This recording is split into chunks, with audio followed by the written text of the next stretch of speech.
Okay, hi. Not sure how many of you are out there, but we're going to go ahead and get started. We are recording this, so if somebody wants it and miss it, we'll have it put up on our YouTube channel a little bit later. So this is putting drones to work. If you're on campus today, you're probably like us shivering because there's no heat on campus. That's why we turned off the camera, because we're all like blue here. And okay, putting drones to work. I've been working with extension since about 1980, so that was probably before there were even airplanes. But I've always had an interest in interesting ways of photography, and I like gadgets. And this picture of me here with about 20 of them at once. So my first interest was mainly just taking pictures, because it gives you this great perspective that you never had before of the Pando down by Richfield Fish Lake area. Was something I always really wanted to get a picture of. And so about 5 years ago, on my first drone, I took some of these pictures of Pando.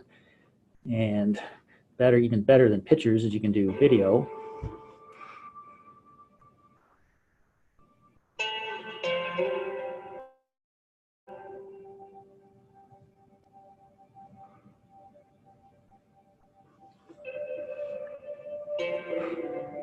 So there's also your meditation music for today.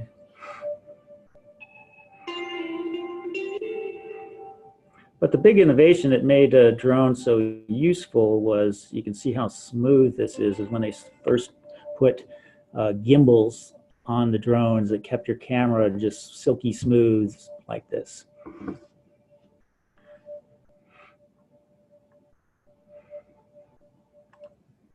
And then, I also, with STEM and 4-H, I started getting into drones and doing some workshops with the kids. The kids really love them. I, however, seldom let them fly them because they like to see how fast they can go and how high they can go and how far away they can go. And subsequent crashes ensue. What you call a drone and a selfie? It's a dronie. Because the old drones, you had to turn the camera on manually. So every time I flew one, I had this nice little selfie of myself. And then, of course, the dronie. But as time passed and got tired of just taking pictures and seeing that everybody else had drones and photographs and everything I see on TV, I started looking at new ways of using that. And one of the things is landscape design. It's great. You can get this perspective of your design. I got several of the botanical centers I fly over, and they can use it for laying out their sprinkling system. It's pretty easy to see where your sprinklers aren't working. And just covering field days like this, the Sewell Center for, Center for Water something. Efficient landscaping. Water efficient landscaping, yes. I should know that, but I do a lot of flying down at Greenville Farm because they can see the progress of their plots as the summer goes by. And just, their place of like looking at this, looking at all the different parking strip ideas that people had in this one neighborhood. It was kind of interesting. But things have changed a lot since I first started doing this with the old GoPros that you kind of strapped to the drone. And now everything is pretty much automated, and people are putting up a lot more no-fly zones, or some people call it geofencing. So often when you go to fly someplace, you have to look up what's geofenced and not. For instance, even in Logan, just beside the flight patterns of our small airport, all of the small prisons, county lockups, or have geofences around them because they don't want any people flying in drugs or guns or whatever. But the point is, you can't just plop your drone down on the sidewalk and take off a lot of places anymore. You have to ask permission, and then they check with your registration of your drone. In case you do something bad, they can get you. So you also really should get an official drone pilot's license now to do anything that's commercial. Recreation is still ungoverned, but commercial meaning people like me who work for a university and use the drone, it's a commercial activity. But if you want to just be a private drone pilot, a lot of real estate companies hire drone pilots to do things, and more agriculture, which I'll be talking about. But anyway, to get your license costs about $120, and it's more difficult than you might think. I definitely suggest either taking a very good online course or taking a non-credit course. USU has a non-credit night course you can take, because it's a lot of map reading and codes and things that you just probably can't learn on your own very easily. And if you don't pass it, you lose your $120 and have to pay another $120 to take it again. So invest in a course. It's not too hard. I did it at age 62. I'm sure you can. Architecture is another use for drones. Besides just kind of cool pictures of the buildings on campus, it's also a good way to check the infrastructure of the buildings. See on top, you can see if there's any problems with your roof. And yeah, again, I'm kind of falling back on pretty pictures, but you really kind of appreciate architecture from a different angle. Environmental perspectives. This was out at the Bonneville Salt Flats during Speed Week. It's kind of cool to see how expansive the salt flats really are. That's us right down there on the bottom left-hand corner. If anybody has any questions, I'm fine with stopping in the middle too. Just use the Q&A button at the bottom rather than the chat box.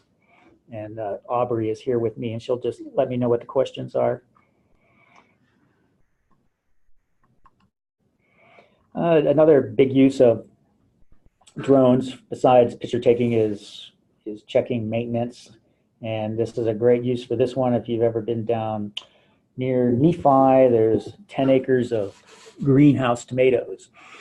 And kind of quickly fly over there and see if there's any breaks in the glass or any repairs that you need to do. And just for fun, you can do little aerial messages. I've been doing this for 4-H for a few years.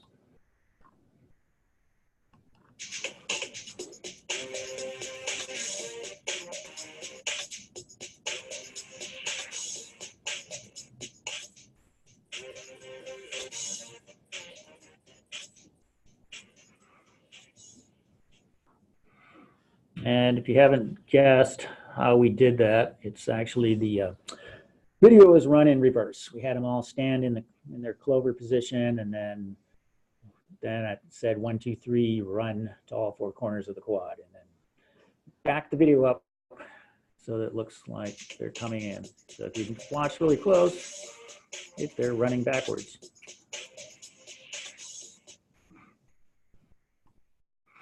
And what do I do when I'm bored in the winter? Well, more kind of video messaging.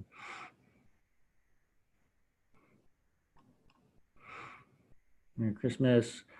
This is how I figured out how people do crop circles. You do the same thing in snow. You just get a rope and a stake in the middle and then walk around in a perfect circle. And we did the Cass Christmas card. And this is kind of the point where I started getting interested in mapping, because this guy was putting 2 GoPros on stabilizers on a helmet and then riding his mountain bike down these trails and then trying to do weed map counts by that way. And pretty ingenious idea, but something, again, that you can do a lot easier with drones. And so I first got the most popular software that I've got it's called Drone Deploy. I think I was probably a beta user of this. And basically what you do is, if you look at this screen, is you lay out your map with these points here. And then you can adjust for, let's see if it'll let me draw on here. Now, if you can point, if you look on the panel there, you can tell how high it flies and how many images it takes and how many acres the thing you drew is. And then you just press a button and the drone flies away out of your control along those little green lines. It's pretty scary the first time you do it, but after you get used to it, it's kind of cool because you can repeat that map every time you go out. And it does have some safeguards for if you think your drone's flying away, you can grab manual control of it again. And after you've drawn your map, you can do measurements on it. So this way is measuring volume. So this part of this park here is what, 22,844 square feet. Kind of it. And you can also can do 3D modeling, which is kind of cool, considering that the drone is really taking 150 flat images, but the software is pretty good, and it'll go in and make these 3D models. And you can, if you want to put them in your virtual reality goggles, you can actually animate it. Zoom and pan and everything. That's our horseborn there. I think that's kind of an amazing 3D rendering, considering I'm just using a regular camera on the drone.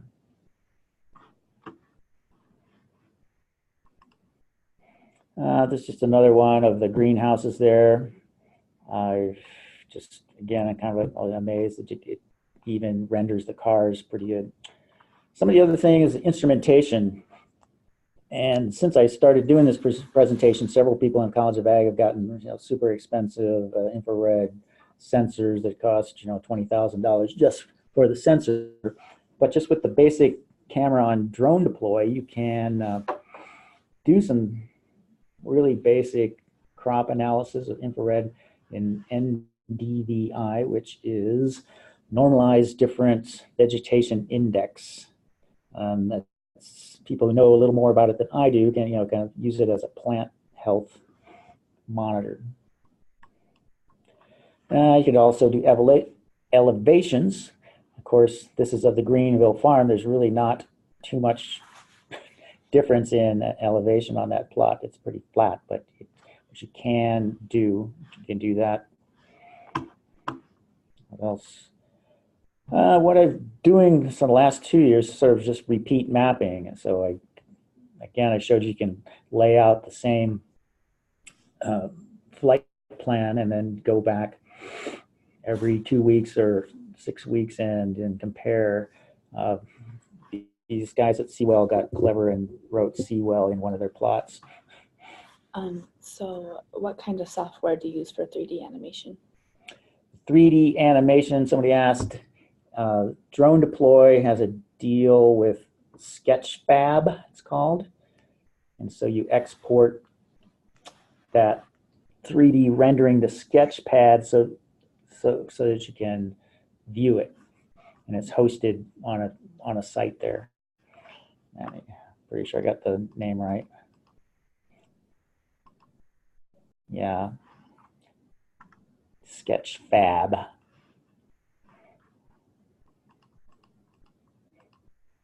Okay, elevations, crop. And yeah, again, just as the season goes by, take these pictures, and that's me in the little car at the very top right-hand corner of the photo. That's about 160 photos stitched in about 0.47 inches per pixel. And measure acreage, you can do that again after you have your map. Just draw out the points. It's kind of cool. A lot of people really don't know what the acreage of their yard is. They just have a guess, but this gets it exactly right. See, that's 3.85 acres. You measure distance, along those 3 white points on there that shows how long that road is, 1,503 feet. And I've also been mapping the Utah Botanical Gardens. And just for reference, for my drone, which is a DJI Phantom 4 Pro, you can get about 50 acres per battery.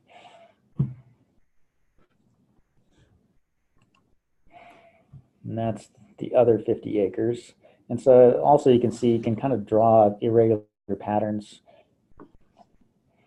And one of the other features they're adding is that with using artificial intelligence, I think they'll be able to, you could count the number of trees there are there.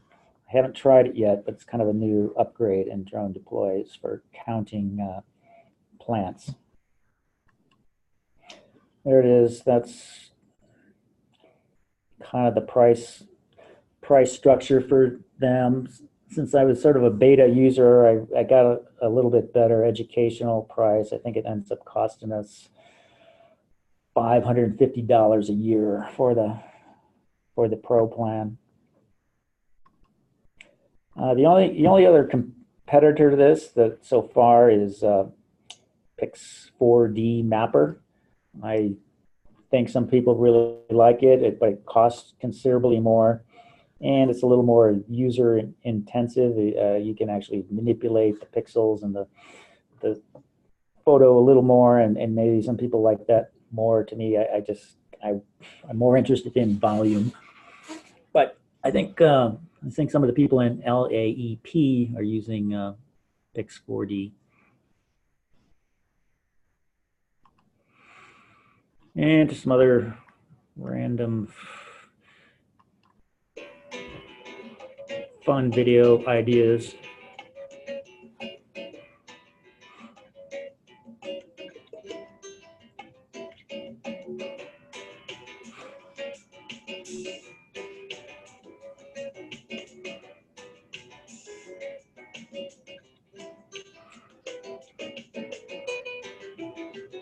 Go Aggies.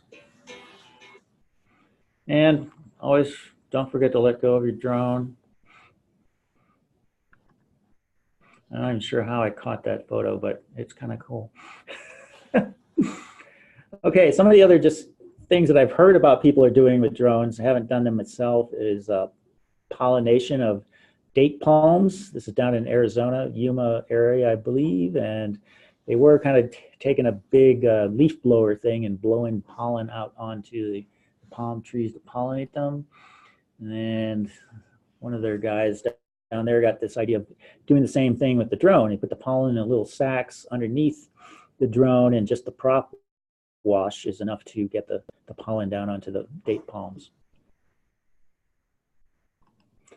Using for animal and bird counts, because again, you can get this high view and just either count them, or like I said, I think with artificial intelligence now, they're going to figure out a way that they'll just count them in the software.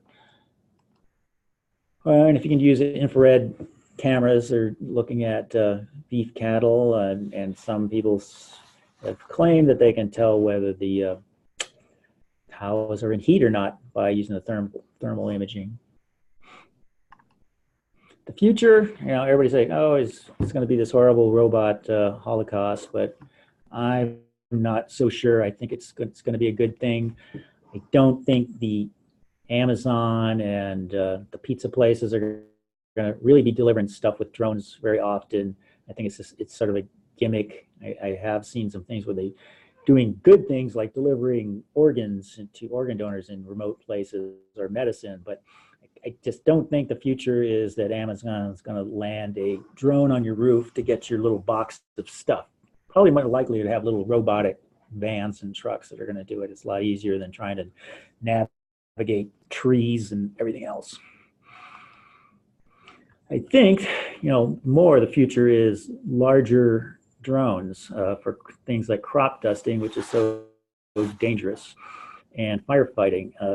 There's really no reason why, if you can fly a 2-pound drone, that you can't fly a 10,000-pound drone with the same thing. And I think it'll again, if you're worried if robots are going to be replacing people, but I think these are the kind of jobs that you want robots to replace people, because it's the most dangerous flying activity in the United States is crop dusting. And on my own experimenting of what you can do with a drone.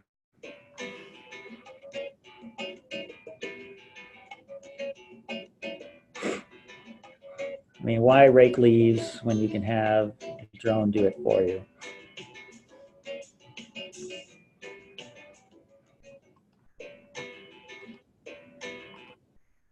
Okay, that's it. If you've stuck through this, or you'll want to watch it later, but if you have any questions, I've got it down to 25 minutes.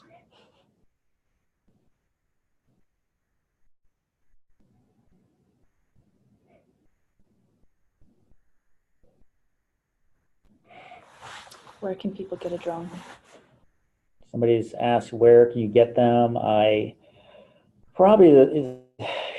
It's the big dog in the business is DJI, DJI.com.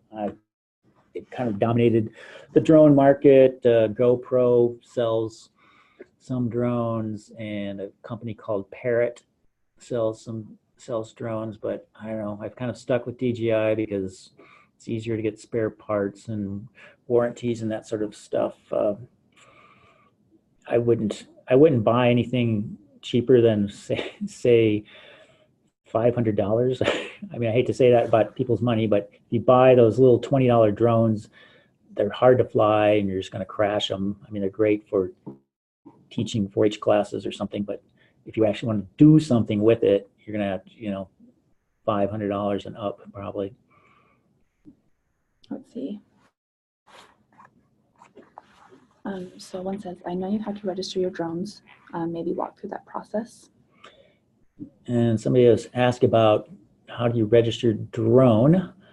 Everything is controlled by the FAA, and just Google FAA, and there's a section on there for, I don't know what they call it. I don't know if they call it drones or personal pilots or something like that, but it's pretty easy. I think they've waived the cost. When they first had it, it cost $5 to register, and I think now it doesn't cost anything. You just have to find a serial number in your drone and register it, and they send something back to you.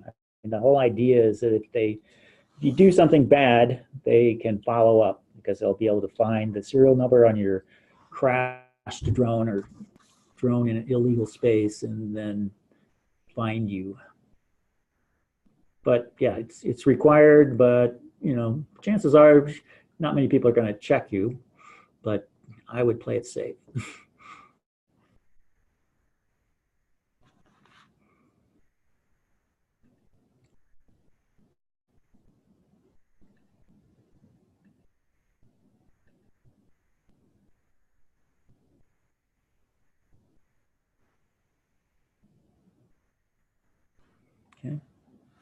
Okay.